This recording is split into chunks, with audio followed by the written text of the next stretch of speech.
আমাদের এই যে সমন্বয় মানে ছাত্র সমন্বয়ক যারা এবং তারপরে যেটা পার্টি করছে এনসিপি, সেই এনসিপির একজন গুরুত্বপূর্ণ নেতা যাকে নিয়ে গত কয়েকদিন ধরে বেশ আলোচনা হচ্ছিল, আব্দুল হান্নান মাসুদ।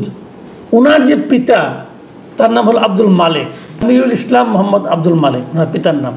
এই ওনার পিতাকে ওই এলাকার একটা বড় মাদ্রাসায় বিদ্যুৎসাহী সদস্য বানানো হয়েছে। এখন ওনার পিতাকে বিদ্যুৎসাহী সদস্য হওয়ার যোগ্য না, এটা নিয়ে আমাকে নিউজ করতে হচ্ছে কেন?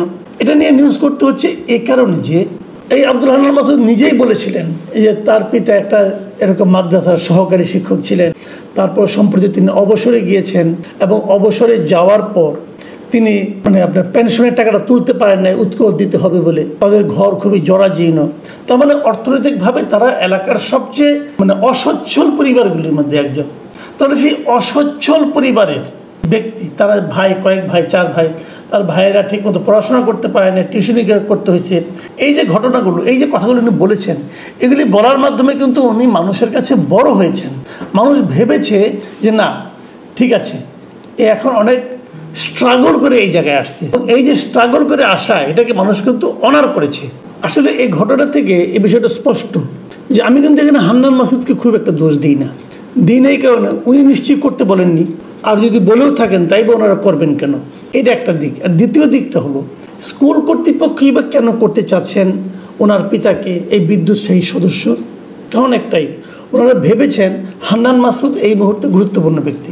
এই মাদ্রাসার পক্ষ থেকে ওনারা যদি কখনো উপরের দিকে যান, যদি হান্নান মাসুদের রেফারেন্স নিয়ে যান অথবা হান্নান মাসুদের পিতাকে নিয়ে যান, তাহলে হয়তো কাজ হতে পারে। মানে এই যে মানসিকতাটা, আমি কিন্তু এই মানসিকতাটা সমালোচনা করছি।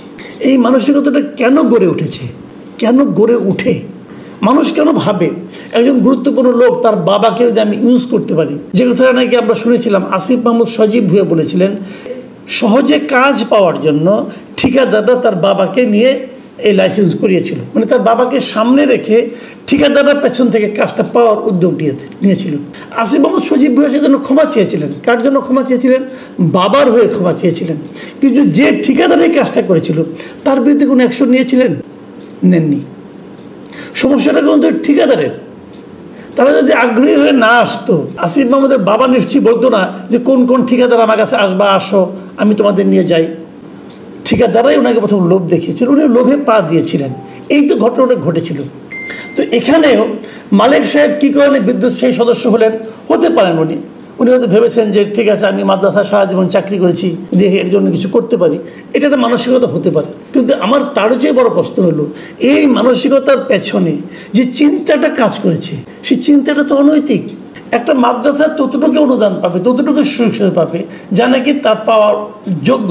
তার জন্য একজন লোককে এরকম ক্ষমতাবান ব্যক্তির পিতাকে বিদ্যুৎসাহী সদস্য বানাতে হবে কেন? হান্নান মাসুদ নিজেরও বিভিন্ন কর্মকাণ্ডের মাধ্যমে নিশ্চিত সেরকম একটা নমুনা, সেরকম একটা ধারণা সবাইকে দিয়েছেন যে আমার মাধ্যমে কিছু হলে আমি হয়তো করতে পারবো। এবং উনি বলেছেনও কিন্তু বিভিন্ন সময় যে ওরা এলাকায় কী কী সুযোগ সুবিধা নেয় হাতে হাতে, এবং সেই সুযোগ সুবিধাগুলি উনি যাওয়ার পর ওই ফেরির ব্যবস্থা, অমুকের ব্যবস্থা, রাস্তার ব্যবস্থা উনি করে দিয়েছেন। এগুলো উনি বলেছেন, কিন্তু উনি বলেছেন আমি এলাকার জন্য করেছি, আমার এলাকা বঞ্চিত ছিল তাই করেছি, এগুলি বলেছেন। কিন্তু এগুলি একভাবে গ্রহণযোগ্য, আবার আরেকভাবে যদি আমরা বলি সেটার কিন্তু অন্য একটা অর্থ কিন্তু এখানে কাজ করে।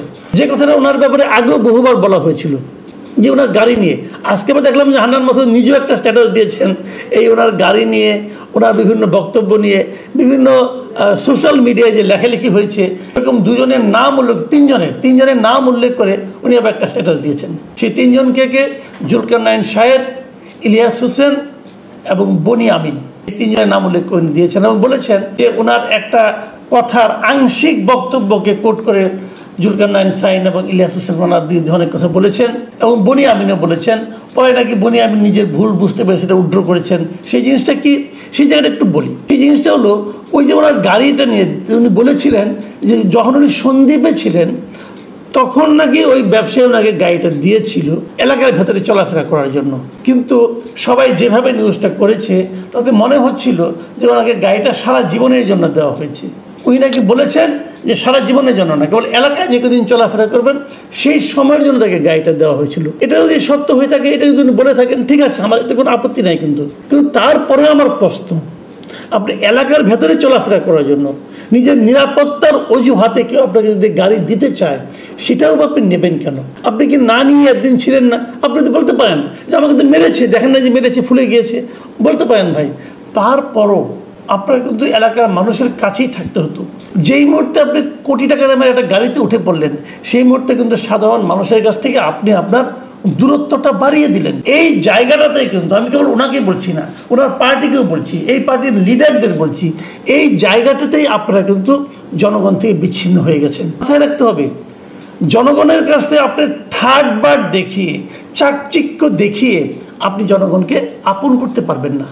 জনগণকে আপন করতে হবে এমনভাবে যে আপনি জনগণেরই মানুষ, আপনি একজন জনগণ, আপনি তাদেরই মানুষ, এইভাবে নিজেকে প্রমাণ করতে হবে। তাই যদি করেন, তাহলে সেক্ষেত্রে আপনার নিরাপত্তার জন্য আর বডিগার্ড রাখতে হবে না, এই জনগণই আপনার বডিগার্ড হয়ে যাবে। সেই জায়গাটাতে নতুন দলটা প্রথমেই ভুল করে বসে আছেন। বড় জায়গায় অফিস নিয়েছেন, বড় জায়গায় ইফতার পার্টি করেছেন, অনেক খরচ করে আপনার সমাবেশ করেছেন।